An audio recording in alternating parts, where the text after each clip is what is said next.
কিন্তু আল্লাহ রাব্বুল আলামিন আপনাকে বলবেন, বান্দারে আওয়ালাম নুআম্মিরকুম, আমি কি তোমাকে এতটুকুন হায়াত দেই নাই? এতটুকুন বুঝ শক্তি তোমাকে আমি কি দেই নাই? জ্ঞান শক্তিকে আমি আল্লাহ রাব্বুল আলামিন তোমাকে দেই নাই? চাইলে তুমি জান্নাতের কাজ করতে পারতা, এই জাহান্নাম থেকে বাঁচতে পারতা। আমি আল্লাহ রাব্বুল আলামিন কোরআন পাঠালাম, নবী দিলাম, মসজিদে মসজিদে ইমাম দিলাম, তাদেরকে তোমাদেরকে নসিহত করালাম। এই কবরের কথা, হাসরের কথা, জাহান্নামের কথা মসজিদে বয়ান করে তোমাদেরকে শোনালো, কিন্তু একবার তোমার বিবেক জাগ্রত হলো না যে ওই জাহান্নাম থেকে আমার বাঁচা দরকার। দুনিয়ার মোহে পড়ে আখেরাতের কথা, আল্লাহর কথা, জাহান্নামের কথা তোমরা সব ভুলে গেলে। আর এখন তুমি আফসোস করতেছো যে আর একবার যদি দুনিয়ায় যেতে পারতাম, এই জাহান্নাম থেকে বাঁচার জন্য যা করার দরকার তাই করতাম। কিন্তু আল্লাহ রাব্বুল আলামিন বলবেন, আর এক সেকেন্ডের জন্য দুনিয়ার বুকে ফিরতে দেওয়া পারবো কি বলেন? কখনো পারা যাবে? কখনো পারা যাবে না ভাই। তাহলে আপনি মরার পরে 9 নাম্বার যে আফসোসটা করবেন, আর একবার যদি দুনিয়ায় যেতে পারতাম, সংসার ধর্ম করতাম না, বিয়ে শাদী করতাম না, কোনো কিছু করতাম না, শুধু আল্লাহ আল্লাহ রসুল কোরআন নিয়েই পড়ে থাকতাম, কিভাবে জাহান্নাম থেকে বাঁচা যায়?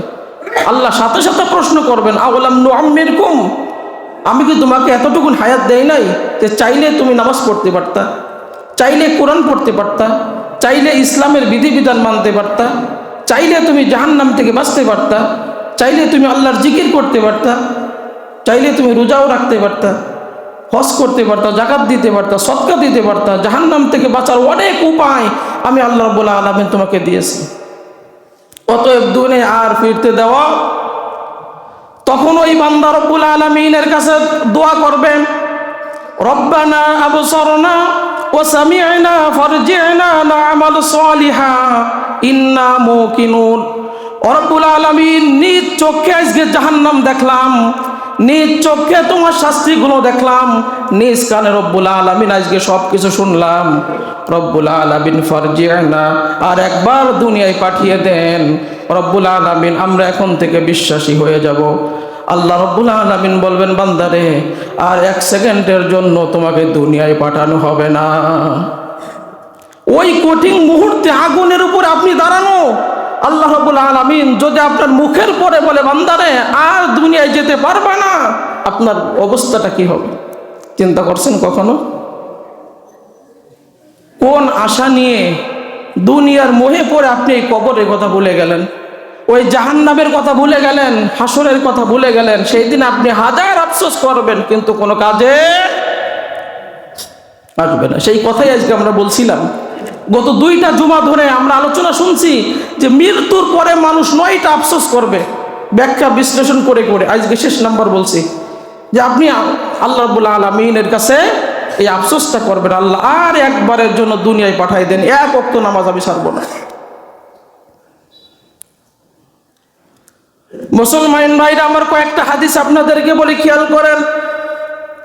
আল্লাহ রাব্বুল আলামিন বলেন, বান্দারে দুনিয়ার মোহে তোমরা যারা আজকে মত্ত, কবরের কথা তোমরা যারা ভুলে গেলে, ফজরের নামাজ না পড়ে নিশ্চিন্তায় তোমরা যারা ঘুমিয়ে থাকো, তোমাদেরকে সতর্কবাণী হিসেবে আল্লাহ রাব্বুল আলামিন কয়েকটা বাণী আপনাদেরকে শোনান। যে দুনিয়ার মোহে তোমরা পড়লে, এই দুনিয়া কতটুকু তোমরা কি জানো? আখিরাতের তুলনায় দুনিয়া হচ্ছে এতটুকু, তোমার একটা আঙ্গুল, একটা নখ যদি সাগরে ডুবাইয়া দাও, তাকায়া দেখো তোমার আঙ্গুলে কতটুকুন পানি আসছে। সাগরে যদি আপনার একটা আঙ্গুল ডুবাইয়া দেন, নবীজি বলেন এরপর টানিয়ে উঠান, দেখেন কতটুকুন পানি আসছে, সামান্য না?